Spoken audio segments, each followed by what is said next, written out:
Digital मंच पे आपका स्वागत है और मेरा नाम है बलराम योगी। और जैसा कि मैंने पिछली क्लास में आपको बताया था कि अपनी जो अगली क्लास होगी वो मेवाड़ के गुहिल और सिसोदिया राजवंश के बारे में होगी। तो आज अपन इस क्लास में मतलब चर्चा करेंगे कि जो ये मेवाड़ के जो शासक हैं इनकी उत्पत्ति से संबंधित विभिन्न विद्वानों के द्वारा क्या मत दिए गए और जो शिलालेख हैं या इतिहासकार हैं उनका इन मेवाड़ के शासकों के बारे में क्या कहना है। उसके अलावा ये जो मेवाड़ है इस मेवाड़ में किस प्रकार किसके द्वारा कहने का मतलब जो मेवाड़ का ये जो गुहिल राजवंश था इसको स्टेब्लिश किया गया, किस प्रकार इसकी आगे प्रोसेस रहती है। तो इन सब बातों की अपन चर्चा करेंगे और वो चर्चा करेंगे अपन आज की इस क्लास में। तो अपन पहले इसकी उत्पत्ति से संबंधित मतों की बात करेंगे। तो मैं पहले आपको इसके बारे में कुछ बेसिक जानकारी बताता हूँ। जैसे अगर अपन मेवाड़ की बात करें तो मेवाड़ वाले रीजन में कौन कौन से क्षेत्र शामिल है। इस मेवाड़ वाले रीजन में कौन कौन से क्षेत्र शामिल है। पहले अपन शामिल क्षेत्रों की बात करें। इस मेवाड़ वाले रीजन में कौन कौन से अभी वर्तमान के कौन कौन से जिले मेवाड़ के अंतर्गत आते हैं। तो आप बता सकते हो उदयपुर, एक तो कौन सा जिला आता है मेवाड़ के अंतर्गत, उदयपुर। दूसरे की बात करें अपन तो चित्तौड़। बात करें अपन राजसमंद की,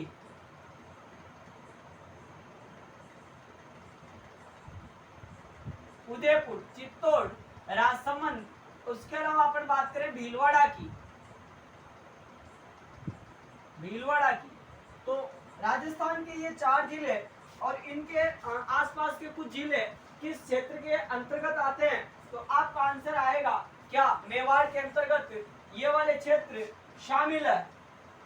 और इस मेवाड़ का प्राचीन नाम क्या था।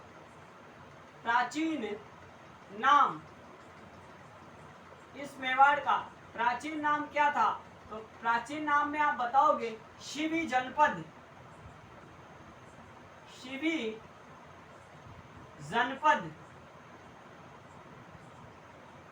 मेवाड़ का प्राचीन नाम क्या था, शिवी जनपद। और इस शिवी जनपद की अगर राजधानी की बात करें,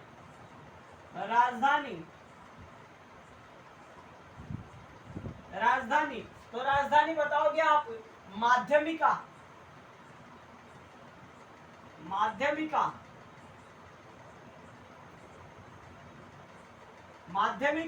और माध्यमिका किसे कहते हैं, नगरी चित्तौड़गढ़ को अपन माध्यमिका भी कहते हैं। तो अभी तक मैंने आपको 2 बातें बताई है। इस मेवाड़ वाले रीजन में कौन कौन से क्षेत्र शामिल है। तो आप उदयपुर, चित्तौड़, भीलवाड़ा और राजसमंद वाला क्षेत्र बताओगे। और प्राचीन नाम की अगर बात करें तो इस मेवाड़ का प्राचीन नाम शिवी जनपद था और इसकी जो राजधानी थी वो राजधानी क्या थी, माध्यमिका। अब अपन आगे की बात करें तो मेवाड़ के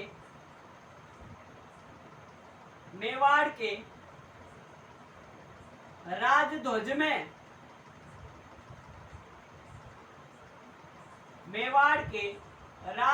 में उगता हुआ सूरज और धनुष बाण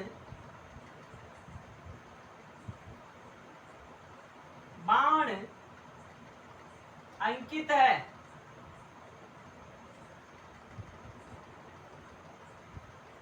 क्या है, मेवाड़ का ये जो राजध्वज है इसके मत कहने का मतलब उस समय का मेवाड़ का जो तिरंगा था उसमें उगता हुआ सूरज और धनुष बाण थे। उसके अलावा इनका राज्य वाक्य क्या था, मेवाड़ के शासकों का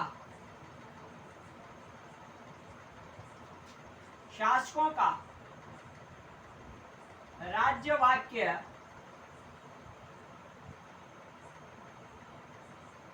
राज्य वाक्य यह तो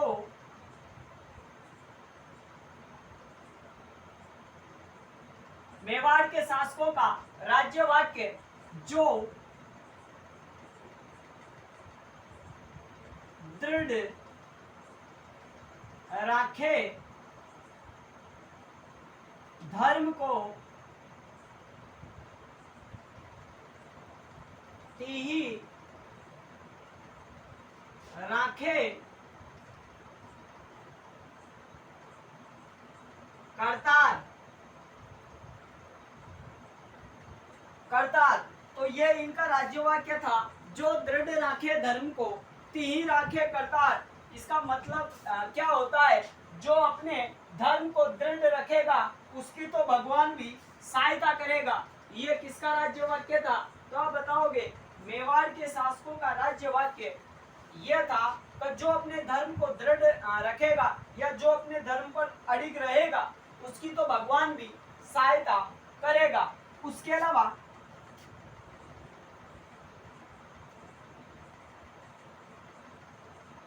मेवाड़ के शासक महाराणा कहलाते थे।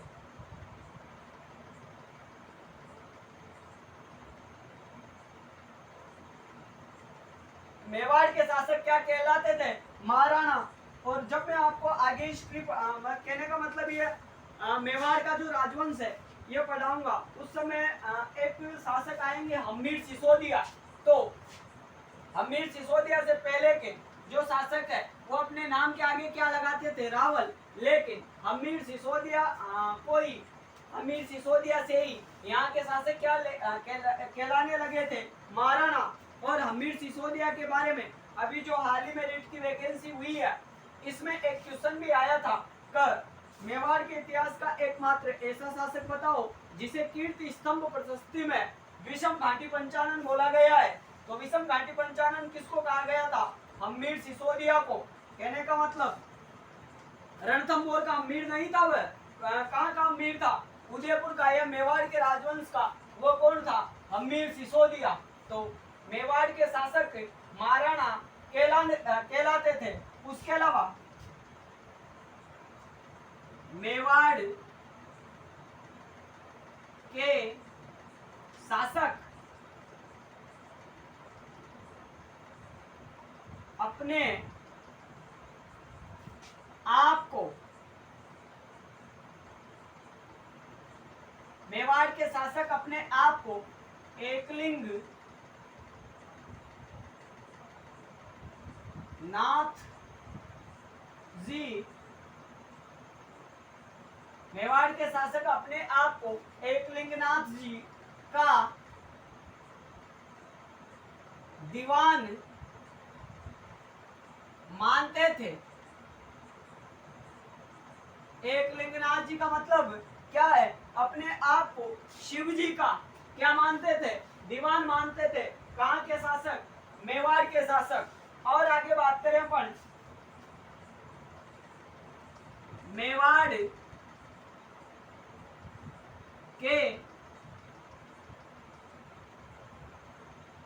शासकों की कुल देवी बाण माता है।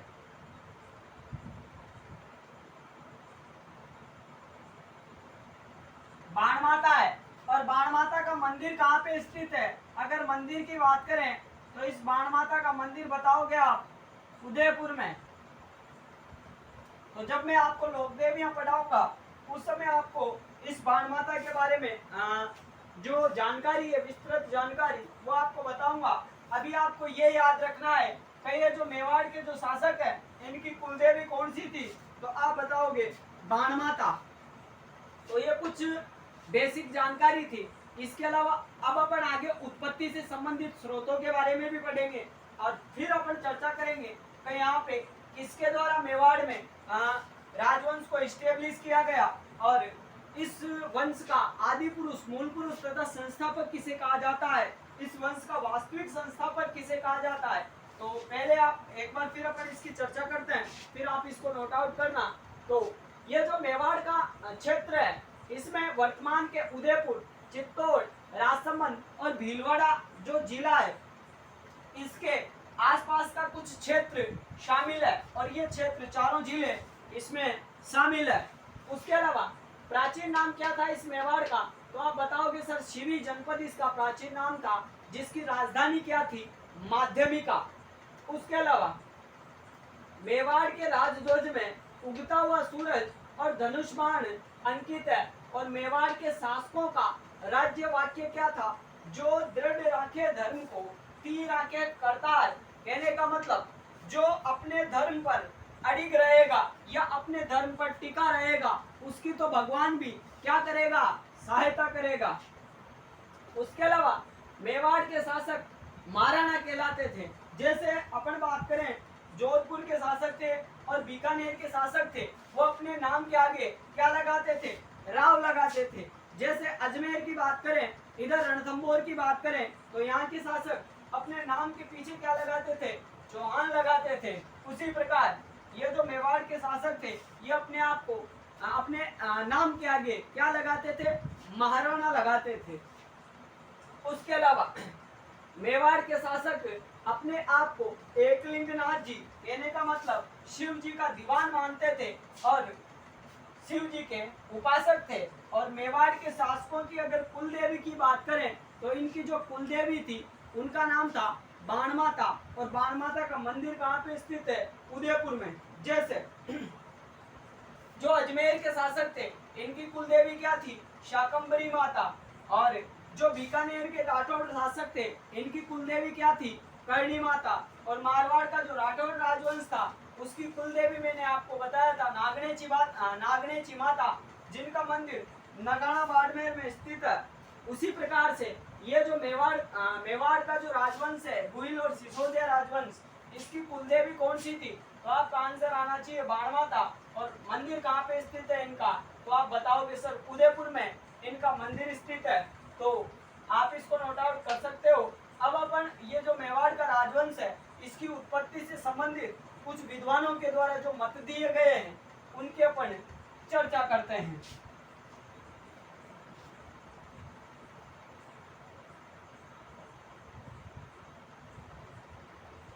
तो आगे जैसे आपने नाम सुना होगा कर्नल जेम्स टोड का, जिसको राजस्थान के इतिहास का क्या बोला जाता है, पिता कहा जाता है। राजस्थान के इतिहास का पिता किसे कहा जाता है, तो आंसर आना चाहिए आपका सर कर्नल जेम्स टोड को राजस्थान के इतिहास का क्या बोला जाता है, पिता बोला जाता है। तो अब अपन आगे की बात करते हैं। तो उत्पत्ति से संबंधित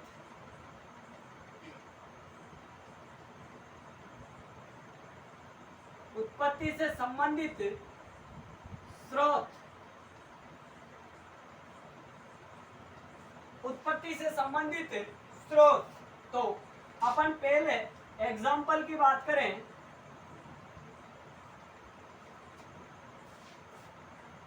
अबुल फजल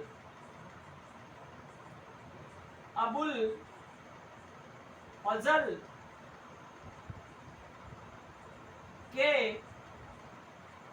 अनुसार, अबुल फजल के अनुसार मेवाड़ के शासक ईरान के शासक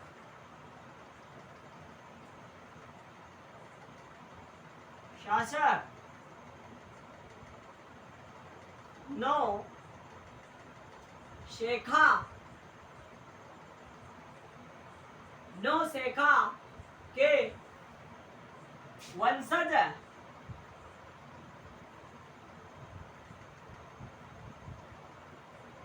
पहला मत क्या बता रहा हूं मैं आपको, अबुल फजल के अनुसार जो मेवाड़ के शासक है ये ईरान के शासक नौशेखा के वंशज है। किसके वंशज है? ईरान के शासक नौशेखा के वंशज है। दूसरे नंबर पे बात करें कर्नल जेम्स टोड के अनुसार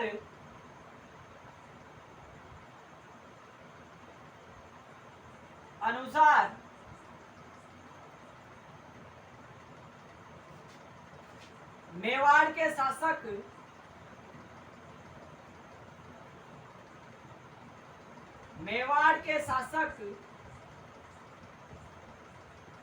विदेशी हैं। कैसे हैं? विदेशी है। तो अभी तक मैं आपको दो मतों के बारे में मैंने बताया है।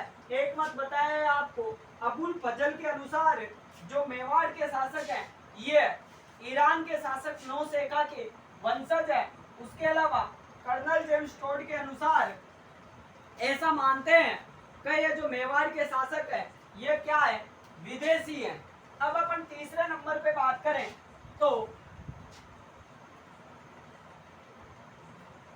जैन धर्म ग्रंथ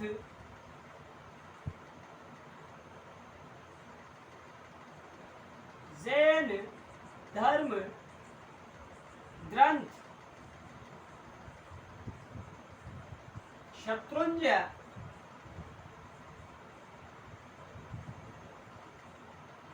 महात्म्य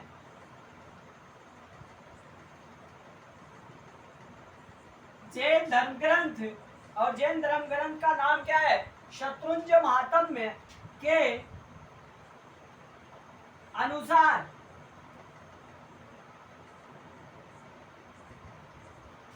गुजरात के स्थान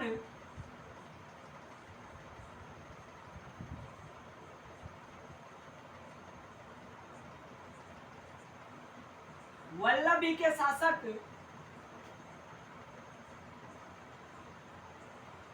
वल्लभी के शासक और वल्लभी के शासक कौन थे? शिलादित्य।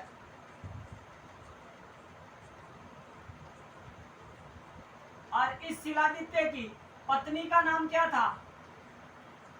पत्नी का नाम था पुष्पावती। और इस शिलादित्य और पुष्पावती के एक पुत्र हुआ और पुत्र का नाम क्या था? गुहिल। और इसी गुहिल के द्वारा 566 ईस्वी में मेवाड़ में गुहिल वंश की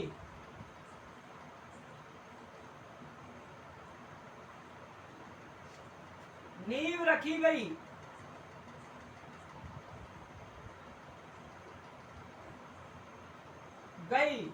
इसी कारण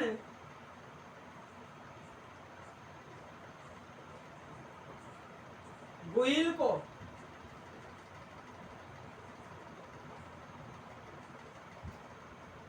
इस वंश का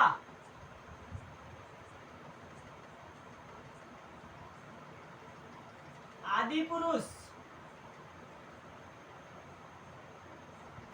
मूल पुरुष,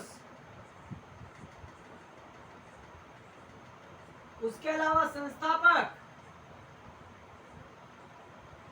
कहा जाता है।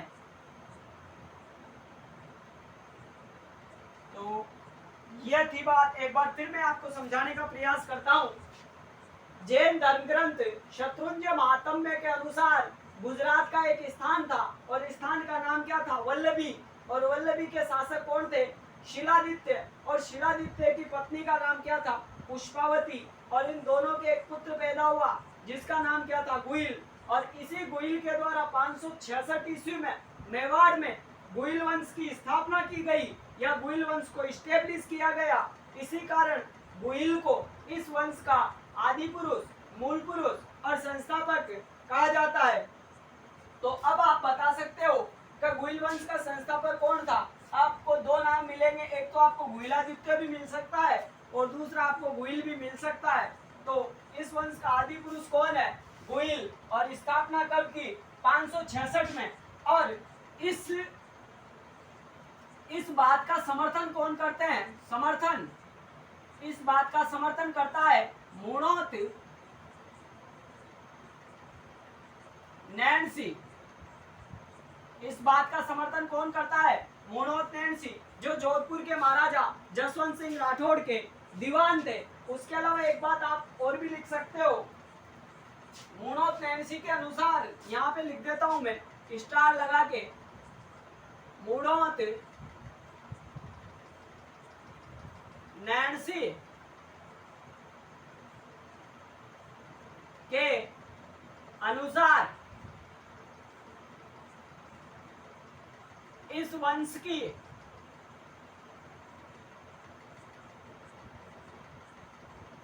कुल 24 शाखाएं हैं, जिनमें से 2 प्रमुख शाखाएं हैं। पहली शाखा लिखो आप गुहिल, और दूसरी क्या लिखोगे? सिसोदिया।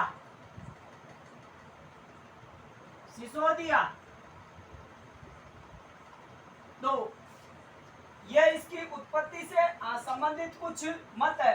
तो अपन एक बार फिर इन मतों की चर्चा करते हैं। तो मैंने आपको क्या बताया है? उत्पत्ति से संबंधित स्रोतों में अबुल फजल के अनुसार जो मेवाड़ के शासक हैं, ये ईरान के शासक नौशेखा के वंशज। फिर मैंने आपको बताया है कि कर्नल जेम्स टोड के अनुसार ये माना जाता है कि जो मेवाड़ के शासक हैं वो विदेशी हैं। अब आपको पता है कर्नल जेम्स टोड स्वयं कहाँ का था? इंग्लैंड का था। अब ये स्वयं भी तो क्या था? एक विदेशी था। तो इसका तो काम ही यही था, ये सभी शासकों को विदेशी मानता था। तो इसने इसमें भी यही मत दिया कि ये जो मेवाड़ के शासक है ये क्या है? विदेशी। ऐसा बताया किसने? टोड ने, जिसको अपन घोड़े वाले बाबा या राजस्थान इतिहास के पितामह के नाम से भी जानते हैं। तो इनका मत तो मानना पड़ेगा। क्या क्या बताया इन्होंने कि ये विदेशी है, तो विदेशी मानना पड़ेगा अपन को। फिर आगे एक जैन धर्म ग्रंथ आता है, जैन ग्रंथ है जिसका नाम है शत्रुंजय महात्म्य। इस शत्रुंजय महात्म्य में यह बताया गया है कि गुजरात का एक स्थान है जिसका नाम है वल्लभी, जिसका जो नाम है वो आनंद नगर या बड़नगर है। तो इस गुजरात के स्थान वल्लभी के शासक कौन हुए? शिलादित्य। और शिलादित्य की पत्नी का नाम क्या था? पुष्पावती। और इन दोनों के एक पुत्र पैदा हुआ, तो पुत्र का नाम क्या था? गुहिल। तो इसी गुहिल के द्वारा 566 में मेवाड़ में गुहिल वंश को स्टेब्लिश किया गया। इसी कारण इस वंश का आदि पुरुष, मूल पुरुष तथा संस्थापक किसे कहा जाता है? तो आपका सीधा सा आंसर होना चाहिए सर, गुहिल को इस वंश का आदि पुरुष, मूल पुरुष और संस्थापक कहा जाता है। उसके अलावा इस बात का समर्थन किसने किया? राजस्थान के जो जोधपुर के महाराजा जसवंत सिंह राठौड़ के दीवान थे मूणोत सिंह, उसके द्वारा इस मत का समर्थन किया गया। फिर मैंने आपको ये भी बताया है कि मेवाड़ का जो ये राजवंश था, इसकी मूणोत नैन्सी के अनुसार कुल 24 शाखाएं हैं, जिसमें से 2 महत्वपूर्ण शाखाएं मानी जाती है। पहली थी रावल शाखा और दूसरी थी सिसोदिया शाखा। तो आप इसको नोट आउट कर सकते हो। तो ये तो अपनी उत्पत्ति के संबंध में बात हुई। अब अपन पहले शासक को पढ़ेंगे, गुहिल को। तो आप इसके अच्छे से नोट्स बनाना। इसकी लगभग ये मानो आप लगभग 20 क्लासें होंगी, तब जाके अपना ये मेवाड़ का हिस्ट्री वाला पोर्शन कंप्लीट होगा। क्योंकि राजस्थान इतिहास में अगर देखा जाए तो सबसे ज्यादा प्रश्न पूछे जाने की संभावना इसी मेवाड़ के इतिहास से रहती है।